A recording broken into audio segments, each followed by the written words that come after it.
Hi అండి అందరికీ. ఈరోజు అయితే కార్తీక మాసం రెండవ సోమవారం కదా!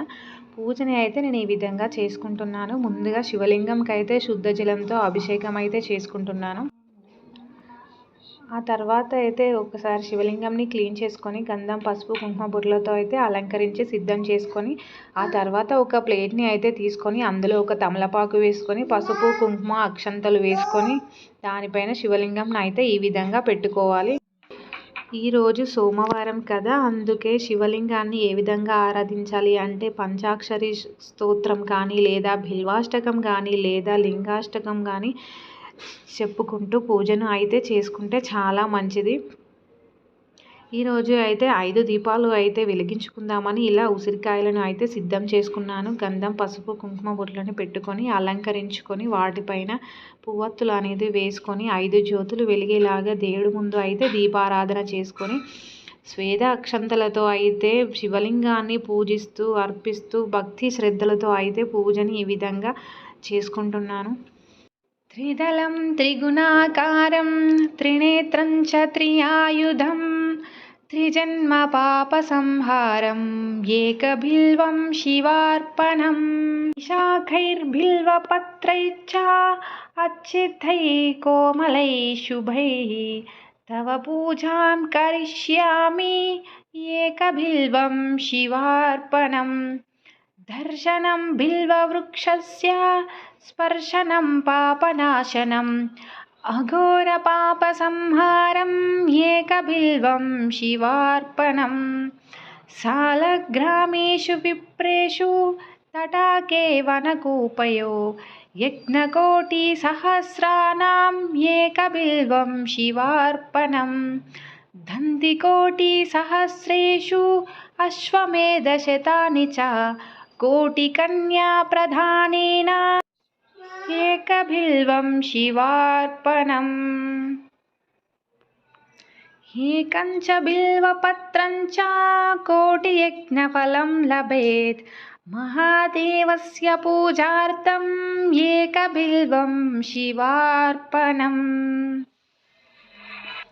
కాశీక్షేత్రనివాసం చ కాలభైరవదర్శనం గయాప్రయాగౌ దృష్ట్యా చ ఏకబిల్వం శివార్పణం ఉమయా సహ దేవేశం వాహనం నందిశంకరం ముచ్యతే సర్వపాపేభ్యో ఏకబిల్వం శివార్పణం బిల్వాష్టకమిదం పుణ్యం యః పఠే శివసన్నిధౌ శివలోకమమాప్నోతి ఏకబిల్వం శివార్పణం.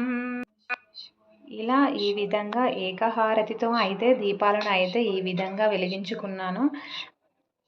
శ్వేతాక్షంతలు ఏ విధంగా సిద్ధం చేసుకోవాలి అంటే మనం కొద్దిగా బియ్యం అనేవి తీసుకొని అందులో భస్మం పొడి అనేది కలుపుకుంటే లేదా కొంచెం ఆవు నెయ్యి అయినా వేసుకోవచ్చు.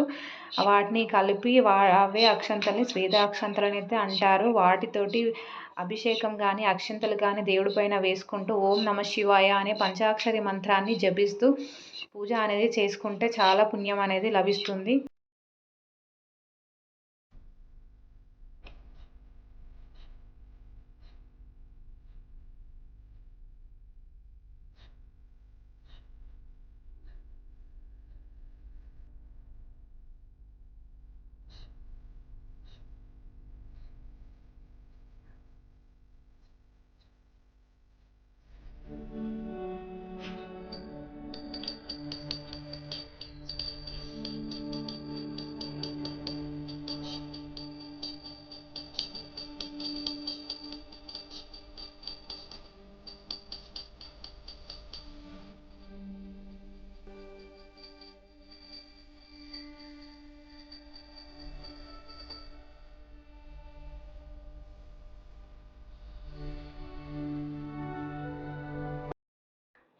నైవేద్యం చూపెట్టిన తర్వాత కర్పూర హారతి అయితే సమర్పించుకున్నాను. ఎవరైతే నారికేల దీపాన్ని వెలిగించలేదో ఈ సోమవారం మాత్రం తప్పకుండా వెలిగించుకోవచ్చు. ఉదయం కుదరని వాళ్ళు సాయంత్రం సంధ్యావేళ సమయంలో పూజ తర్వాత మాత్రం నారికేల దీపాన్ని అయితే వెలిగించుకోవచ్చు.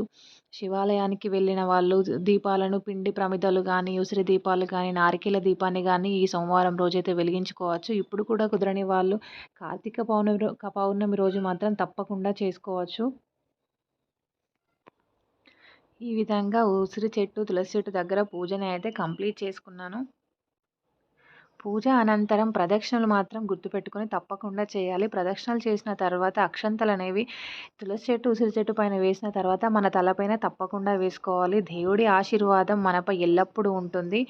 మన మన కష్టాలు అనేవి తొలగిపోతాయి. ఈ పూజని అయితే ఈ విధంగా చేసుకున్నారు.